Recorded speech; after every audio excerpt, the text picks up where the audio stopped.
terre, c'est notre mère. Nous sommes de la terre. Et la terre aime qu'on la travaille, qu'on la remue. Et on a demandé, lorsqu'il insistait, lorsque quelqu'un vient, on dit qu'il croit en Dieu, il s'accroche à Dieu. Il dit non. Non. Non. C'est pas lui. C'est pas lui. C'est pas lui. Mais c'est qui? Il dit ceux-là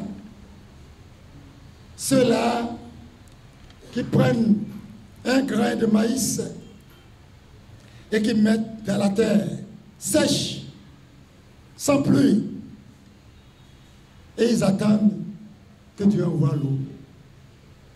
C'est ceux-là qui attendent Dieu. C'est ceux-là qui s'accrochent à Dieu. Est-ce que tu es dedans?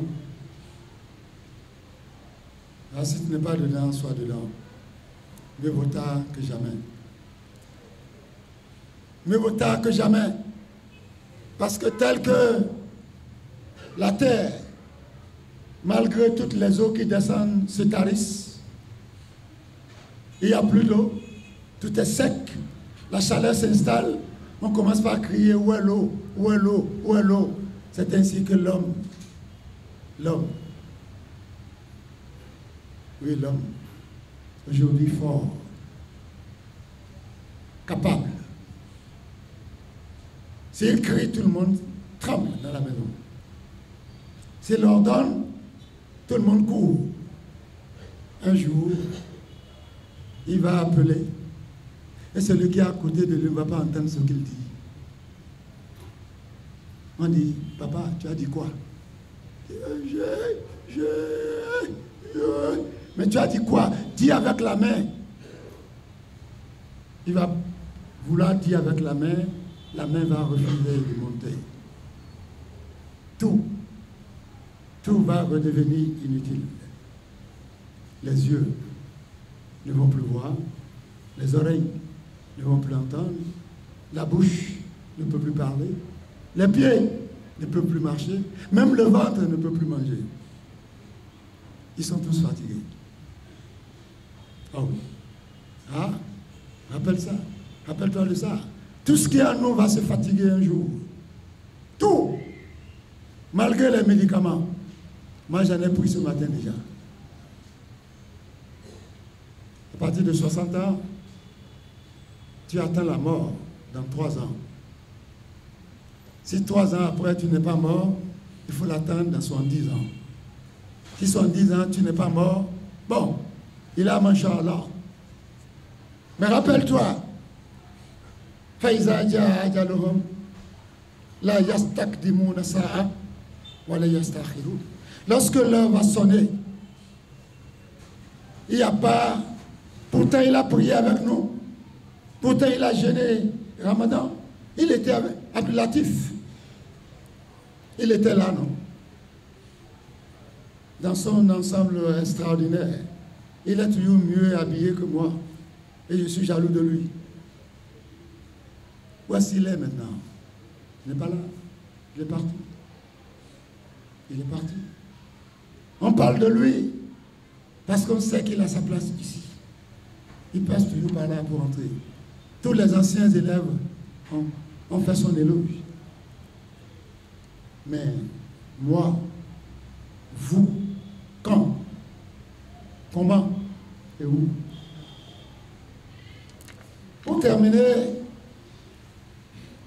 c'est le vieillard, comme moi, qui continue de courir. Tous les matins, il prend un seau d'eau, il va arroser un arbuste. Et les enfants, en passant, se moquent de lui. Il dit, toi, papa, Pépé, quand est-ce que tu vas encore vivre pour manger le fruit de cet arbre-là?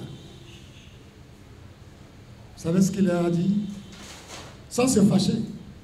Parce que c'est qu'ils ont dit la vérité. Il est au soir de sa vie. Il attend. Tout veillard de 70 ans, lorsqu'il dort, il se réveille, il va dire, Dieu m'a encore donné une chance. Sinon, tu attends la mort. Tu es en prolongation, là. Et il dit, ils ont semé. Eux, ils ont semé. Nous, on a mangé. Est-ce que nous aussi, on ne va pas semer pour qu'ils mangent?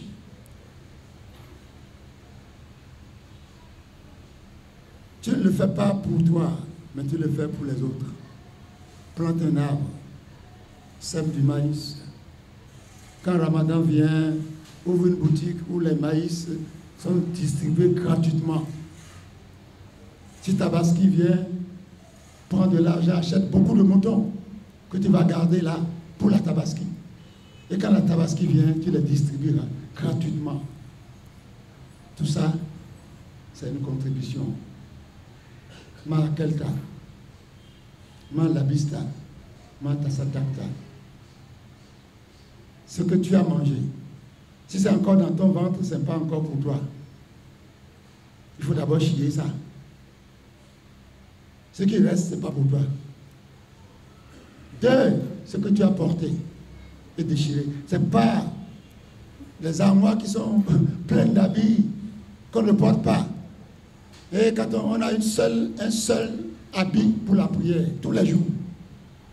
Quand tu portes ça, les enfants savent que tu viens aller prier. Alors que le Coran, Dieu nous dit, changez de vêtements, changez d'habit pour toutes les prières. Soubou, le complet que tu as porté, ce n'est pas avec ça que tu vas faire Zour. Tu ranges.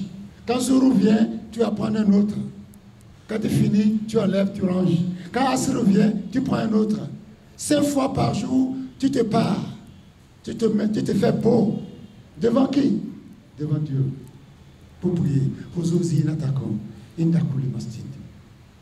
C'est pas quand tu veux aller à des réceptions que tu vas t'habiller. Non. La prière aussi, c'est une réception. C'est un rendez-vous. Un rendez-vous plus divin que tous les autres rendez-vous. Je vous en prie, réveillez-nous. Réveillons-nous. Que Dieu nous aide. Que Dieu fasse que tous ceux qui sont revenus de la Mecque, que Dieu leur donne la santé. On peut revenir et ne pas jouir d'une santé. Mais je demande Dieu, là où je suis là, avec tout ce qui m'entoure, donne-leur la santé. Pour qu'ils jouissent du retour de la Mecque. Et pendant 40 jours, ils sont encore des bébés. S'ils ne sont pas rentrés dans le jeu des amis alcooliques, on va arroser ton retour là. Méfiez-vous de ça, c'est pas bon. Le sermon de l'imam qui nous exhorte à la culture, qui nous exhorte au travail, car le prophète Mohammed sallallahu alayhi wa sallam a encouragé surtout la communauté musulmane à cultiver surtout la paix, la tolérance, l'amour, la fraternité, la solidarité autour de lui.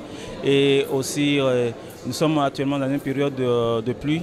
Il ne faut pas que ces eaux-là soient gaspillées. Et la terre nous réclame, dit-il dans son sermon, et vous allez constater une graine semée ou une plante plantée, ce que ça donne sur la terre. Donc que cette terre-là qui ne mange jamais soit profitable pour toute la communauté. Et ce qui s'y trouve comme bénédiction sont vraiment innombrables, sont tellement grands et vraiment bénéfiques pour chacun de nous, ici-bas monde et dans l'au-delà. L'autre côté, il exhorte en rappelant un de nos frères qui nous a quittés récemment, il nous exhorte à emboîter ses pas dans le bienfaisance et surtout dans le partage et l'amour du prochain. Voilà de façon résumée ce que nous avons retenu et l'appel que l'imam a lancé surtout à la jeunesse musulmane de ne pas être en bonne santé et de mendier et d'aller à la terre si possible ou de faire quelque chose pour pouvoir subvenir à ses besoins quotidiens.